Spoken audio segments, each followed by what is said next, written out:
여러분 안녕하십니까? 8월 20일 토요일 아침 전주 MBC 뉴스투데이입니다. 올해 초 문을 연 완주군 술 테마박물관이 박물관 역할을 전혀 못하고 있습니다. 200억 원이 넘게 들여 지었지만 하루 평균 입장객이 40여 명에 불과합니다. 고차원 기자가 보도합니다. 완주군 구이면에 자리 잡은 대한민국 술 테마박물관. 전시장에는 유니폼을 입은 직원들만 보일 뿐 관람객은 찾아볼 수 없습니다. 입장권을 받는 곳에서 오전 관람자 수를 확인해봤습니다. 4분 오신 거예요? 지금 오전 동안에? 그런 거예요? 오후에 거의 많이 와요. 2시부터 한 5시 사이에. 정식 개관한 올해 초부터 5개월간 술 테마 박물관을 찾은 입장객 수는 12,000여 명. 자발적 관람객으로 추정할 수 있는 유료 입장객은 절반도 안 되는 5,000여 명에 불과합니다. 하루 평균 40여 명이 찾은 셈입니다. 군비 168억 원에 국비 38억 원 등 모두 207억 원을 들여 지은 박물관 치고는 너무나 썰렁합니다. 사람들이 거의 모르는 외딴 곳에 부지를 마련해 일단 접근성이 현저히 떨어집니다. 여기에 다른 사설 박물관과의 차별성도 없습니다. 관장 개인이 기증한 5만 5천여 점의 술 관련 자료에 전적으로 의존하다 보니 사료적 가치보다는 향수를 자극하는 수집품으로 다른 지역의 사설 박물관과 다른 점이 없습니다. 홍보에도 계속 조력을 하고 있으니까 1년 만에 사람이 막 넘쳐난다고는 어렵지 않을까요? 건립비용 200억 원 외에도 매년 5억 원 이상을 운영비로 써야 하는 술 테마 박물관이 과연 박물관으로서 공적인 역할을 하고 있는지 냉정한 평가가 필요합니다. MBC 뉴스 고차원입니다. 전기 검침일이 집집마다 다르다 보니 요금 차이가 상당한 것으로 확인됐습니다. 8월 중하순에 검침하면 폭염 때 사용한 에어컨 때문에 누진 구간을 적용받지만 초순에 검침하면 누진 구간을 피하는 겁니다. 유룡 기자가 보도합니다. 어제 낮 전기 사용량을 검침한 전주시 진북동의 한 주택. 평소 3만 원도 나오지 않던 전기요금이 7만 원으로 뛰었습니다. 한여름이라 전기를 50% 정도 더 썼지만 요금은 배 이상 껑충 오른 겁니다. 300kW 초과 사용량에 대해서는 요금이 대거 부과되는 누진제가 적용됐기 때문입니다. 78,570원. 왜 이렇게 차이가 나죠? 전달에 비해 사용량이 한 140kg 정도 사용량이 늘으셨습니다. 그래서 이 가정이 8월 초에 검침을 받는다면 7월분과 8월분으로 나뉘어져 누진 요금 대상에서 제외될 수도 있습니다. 하지만 검침일이 매달 19일이다 보니 에어컨 없이 살기 힘든 7월 말부터 8월 중순까지 사용량이 모두 누진 구간에 들어간 겁니다. 낮에는 안 써도 저녁에 에어컨 틀으니까 더운 게. 낮 쓰면서 좋지 우리 같은 사람들은. 실제 8월 초 검침 가구와 8월 중하순 검침 가구는 요금이 크게 차이 납니다. 전주 완주 지역 35만 가구를 분석해보니 지난해 8월 24일 검침된 가구의 평균 요금이 4만 7천 원, 18일이 4만 5천 원, 16일 역시 4만 4천 원으로 4만 원을 넘었지만 8월 초 검침은 2, 3만 원대로 뚝 떨어집니다. 관리사무소가 자체 검침하는 아파트는 검침 일자에 따른 유불리를 분석하기 위해 비상이 걸렸습니다. 비교를 해보니까 일단 세대당 월 15,000원 정도 차이가 나는 걸로 나타났습니다. 그래서 이 부분에 대한 개선이 좀 필요하다. 한국전력은 검침 인력에 한계가 있어 뾰족한 대책은 없다며 정부 차원의 대책을 기다린다는 입장입니다. 본사라든지 아니면 정부에서 요금제가 확립이 되면은 거기에 따라서 저희가 맞춰서 안내도 하고 요금을 조율시키고 있으니까요. 가정용 전기에만 가해지는 불이익이 연이어 드러나고 있어 누진제 자체를 폐지하라는 목소리가 높습니다. MBC 뉴스 유룡입니다. 교육부에 자료 제출을 거부한 혐의로 기소된 김승환 교육감에게 법원이 무죄를 선고했습니다. 선출직 공무원의 직권 남용 여부를 신중히 판단해야 한다는 게 법원의 판단입니다. 강동혁 기자입니다.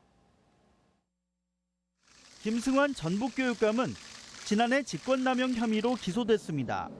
검찰은 지난 2012년 교육부에서 학교 폭력 관련 감사 자료를 요구한 데 대해 김교육감이 일선 학교에 제출하지 말도록 지시했다며 징역 10월을 구형했습니다. 이에 대해 전주지방법원은 김교육감에게 무죄를 선고했습니다. 일부 학교장이 김교육감의 지시에 순응한 것이 아니라 소신에 따라 교육부에 자료를 내지 않아 검찰의 증거만으로는 유죄를 입증하기 어렵다고 판시했습니다. 특히 선출직 공무원의 직무행위가 추후에 위법하다고 평가될 경우 직권남용 인정 여부를 신중하게 판단할 필요가 있다고 덧붙였습니다. 교육부의 당시 훈령이 헌법에 위반되어 무효인지에 대해서 명확하지 않았었고 학생 인권을 보장하려 한 피고인의 핵심 목적 등에 비추어 김 교육감은 재임 기간 동안 교육부에서 8차례를 비롯해 16번의 고발을 당했습니다. 자신의 사적 이익을 추구하지 않고 우리 교육을 지키기 위해서 일하고 있는 것이 과연 우리나라 법 질서를 크게 훼손한 김 교육감에 대한 수사를 비판해온 교육단체들은 법원의 판결에 환영의 뜻을 나타냈습니다.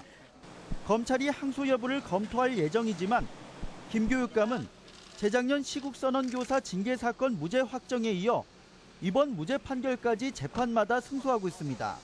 MBC 뉴스 강동엽입니다. 최근 지속된 가뭄으로 전북 지역 저수율이 평년 수준 이하로 떨어졌습니다.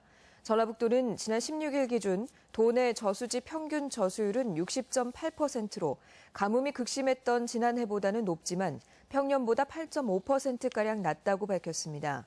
이 같은 저수율 하락은 지난달 강수량이 290mm로 평년 수준을 기록했지만 8월 이후 36mm에 그치며 가뭄이 이어지고 있기 때문입니다.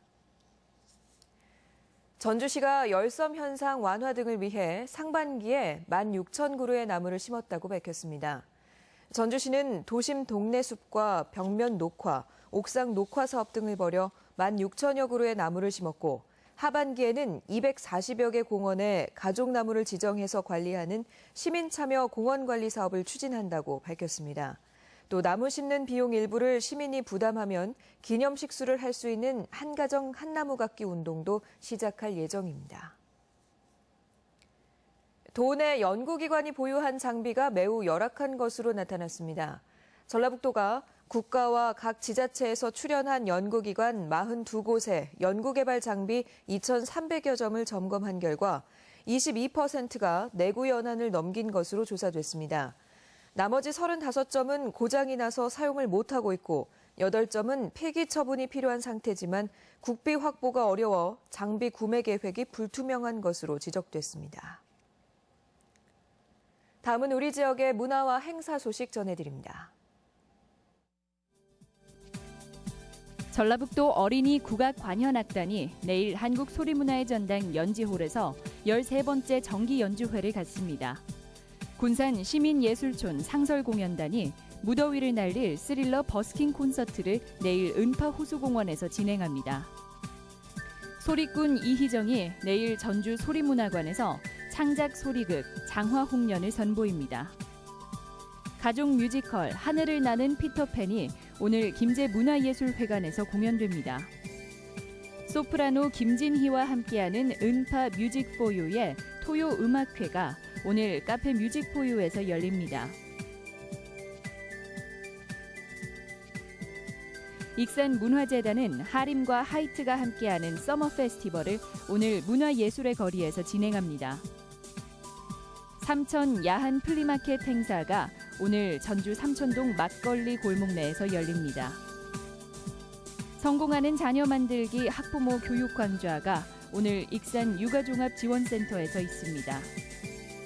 풍류협동조합은 오늘 완주군 풍류학교에서 토크 콘서트 임동창의 사랑방 풍류를 진행합니다. 한국과 카자흐스탄 여자 국가대표 아이스하키팀의 친선 경기가 오늘과 내일 전주 화산체육관 빙상장에서 치러집니다. 날씨 전해드립니다. 주말인 오늘 전라북도 지역은 폭염특보가 발효 중인 가운데 무더운 날씨를 보이겠습니다. 낮 최고 기온은 전주 35도, 임실 34도 등 33도에서 35도의 분포로 어제와 비슷하겠고 밤에는 열대야가 나타나는 곳이 있겠습니다. 바다의 물결은 서해남부 전해상에서 0.5에서 1.5m로 일겠습니다.